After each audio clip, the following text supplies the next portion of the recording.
across as quickly as possible. With that being said, Montemaria coming up. Tower control is our prescribed medicine for the first game of the set.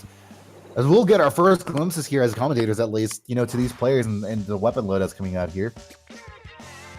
I am legitimately surprised that the longest range weapon on either team is Jet Sculpture. Yeah, I was just going to bring that up. The Jet Sculpture has seen so little play lately, and then to see not one but two in the same match. Yeah, and the emphasis on just short range. I think that just speaks to maybe the preferences on both sides here, on maybe weapon classes in general. Hoshi with that baller, not baller, but roller, is looking to at least play as aggressively as possible in what is often a map that you can't do that until maybe the opponent's out of the map. So Hoshi playing that aggressive role for their team, as he's going to be able to head up the left side of the map with a teammate in a 2v1, 2v2, I believe, coming up here into that first checkpoint. I will never be sad to see weird weapon comps, but I'm just confused. We'll have to see if they're able to... I mean, so far it looks like it's working here for possibility here. Hoshi in a great position, does get some covering fire on the back of his side, and is able to call out movement to the tower here. Chris2, unfortunately, not able to get their shots over the wall, trying to play that precariously, and maybe not the best position to put themselves in to get rid of Hoshi there. Now approaching that last checkpoint, Hoshi has the remainder of his teammates playing up ahead of him, and honestly, a little bit odd. I would expect Hoshi to play in that frontline presence, but Leo is going to be able to head that one up. Is able to one-on-one with their teammate, getting to that 3-point marker to the 1, and that will be the game there as a quick 100-0 victory on the behalf of Possibility, really able to take a stranglehold on this game, really. And that was something I did not expect, given A, just the close stature of where these teams were in standings, and B, just a weapon composition we saw very similar in how what we didn't expect to come out in this map, and yet still so overwhelming a victory.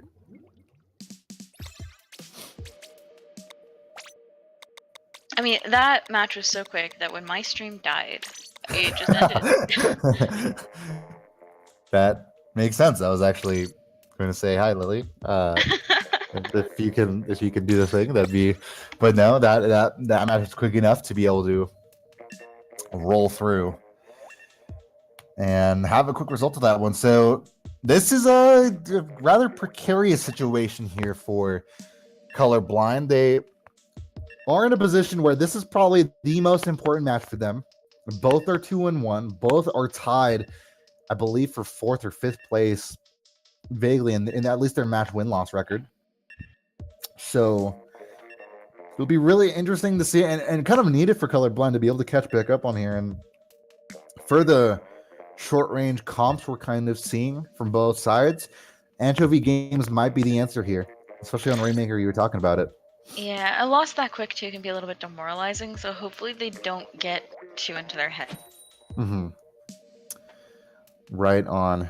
Well, we'll see. We'll see how their heads are doing, and we'll see if they're able to stay in the game on this one, as I believe we should have our match starting shortly here. Rainmaker again on Anchovy Games to start this one off, as it's going to be... we'll take our glimpse here and see if it's still the same weapon composition. Yeah, largely still the same.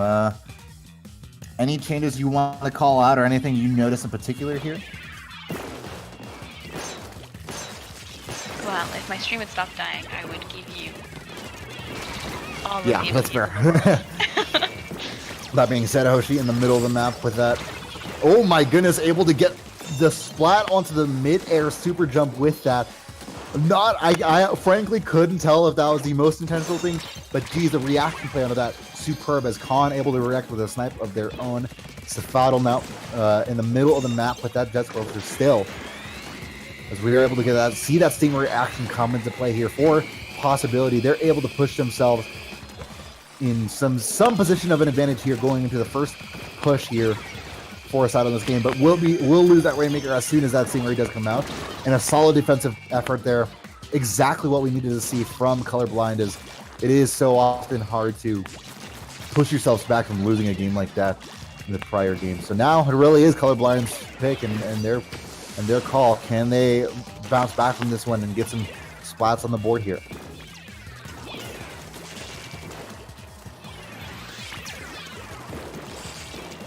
That being said, we should be able to see if Spore is able to do their due diligence here in the middle of the map. Is able to at least get an assist onto one. Unfortunately, is able to get the double here onto Pinky and maybe push on up. This is maybe the push we needed to see. They're finally able to get, now that's a triple coming in, and maybe surely losing to the behalf of Hoshi, but they should be able to get rid of him right. Hoshi with the double is able to say maybe no. Now the triple, an incredible defensive effort on Hoshi's end to be able to make sure that the first push we see, and still going at it, is going to be all Hoshi all day. We haven't seen him die in quite a while here. I don't even know what to say to that. Just Hoshi just coming in, and the unfortunately timed super jumps there. Just even more bait. That being said, we'll have to see if they can at least be able to get back on the Rainmaker. It might have been demoralizing, sure, when you had such an advantage there, clear cut, but Christy with that inkjet seems to say no. We still are in the game here and can do something about this. A player does go down. The instant direct as soon as they land, though, that is key. That it is now just a 1v3, sure, and definitely not in their advantage, but much more advantageous than what would have otherwise been the case. And, I mean, a full white, we're possibly going to see them get a few more points here. This is... Stingray, though, comes out. That will be it. That Stingray is so often the clutch defensive measure. Bakan will be taken out as soon as they use it. Can they get back in time? Ooh, that is a splat onto at least Faddle, the Stingray user. And Colourblind in a decent enough position to make me stay alive, but they're still all over their pedestal. And that will be possibility, again, with that stranglehold grip on the match. Hoshi here. What's really unfortunate is that going back to try to help his teammate at spawn might have gotten that blaster killed. Yeah. I think, Lily, I'm just wary of saying anything at this point. Like, I just don't want to say, like, you know, looking great for Colourblind here to get the defensive effort and then just have the teeth knocked out of them. But at this point, it looks like they're finally getting stuff in their favor. A lot of purple ink on the board, though. So Chris here with that ink just trying to focus. Again with that instant direct onto someone who's spotted coming up. Yeah, that was insane. That was absolutely necessary. I mean, they're getting a little bit more mid here. Hopefully we can see them push back out. We're not done yet. There's still a minute left. There's still time. So we have seen some brief glimpses of hope here for Colourblind. And Lily, who have you noted as maybe some of the players to look out for on both sides? Because obviously Hoshi's been the one we noted as Can we talk about Hoshi? Yeah, that's like really the... If it wasn't for Hoshi, I don't know if the game would still be a thing, but I mean, sure, Colourblind does need to step up, but who have we seen on their side really just been helping them out so much? I mean, we've just those blaster directs that have been coming out have been nasty to watch.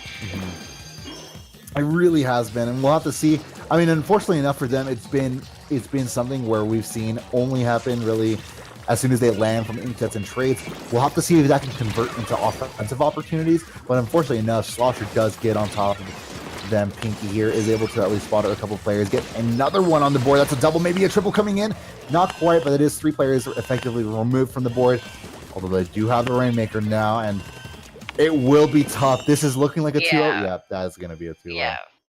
I mean, 2 down on your side when you're holding Rainmaker, it's a hard position to hold. Yep, and it will be the set win for possibility, is that was a crucial one for them to pick up. Hoshi coming in with, is that 19 KA? Is that what my eyes are seeing right now? Oh geez. that is buck wild there. Well, that will be the story of that set alone. 2-0 for possibility there.